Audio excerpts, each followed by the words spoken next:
This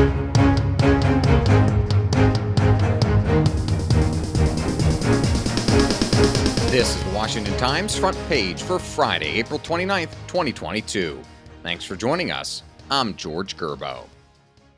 The U.S. economy shrank in the first quarter amid record-high inflation.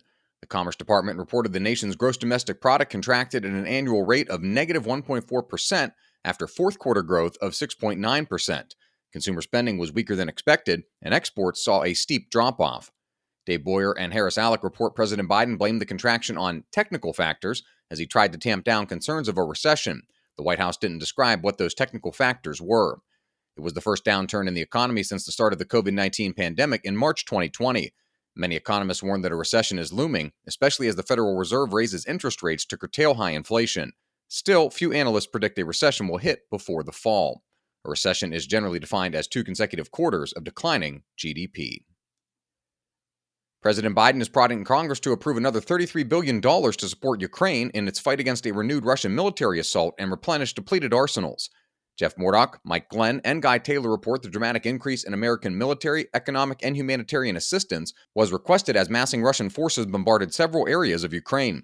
The capital of Kyiv was targeted by 2 Russian cruise missiles, while the Secretary General of the United Nations was making his first visit to the city since the invasion began.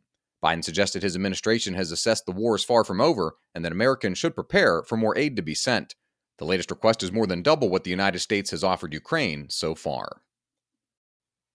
A State Department report says China carried out offensive biological weapons work until 1987 and failed to disclose the full extent of the activities for years as required under an international agreement. Bill Gertz reports the State Department's annual report on arms treaty compliance said the U.S. government was unable to determine whether China eliminated past biological weapons as required under the Biological Weapons Convention. China is required under that 1972 convention to disclose all activities related to current or past biological warfare programs. The report for the first time identifies 2 known Chinese biological weapons production facilities, one in Beijing and a second in Lingbao.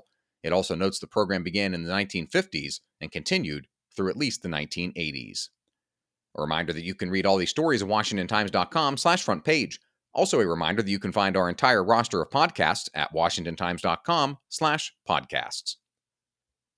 In testimony to Congress this week, Homeland Security Secretary Alejandro Mayorkas revealed the existence of a disinformation board to stop online misinformation.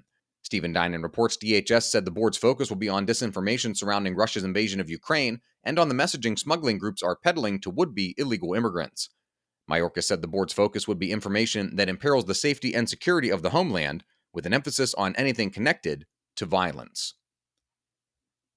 And finally, the Food and Drug Administration has issued a proposal prohibiting the sale of menthol cigarettes. Susan Ferricchio reports the FDA called the rule an important step to advance health equity and that a menthol ban would prevent up to 654,000 cigarette-related deaths over the next 4 decades.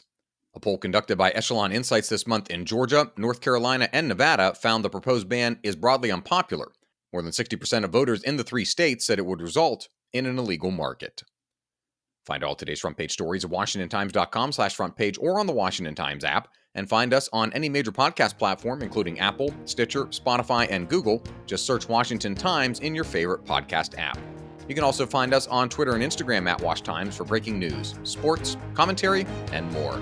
For the Washington Times, I'm George Gerbo.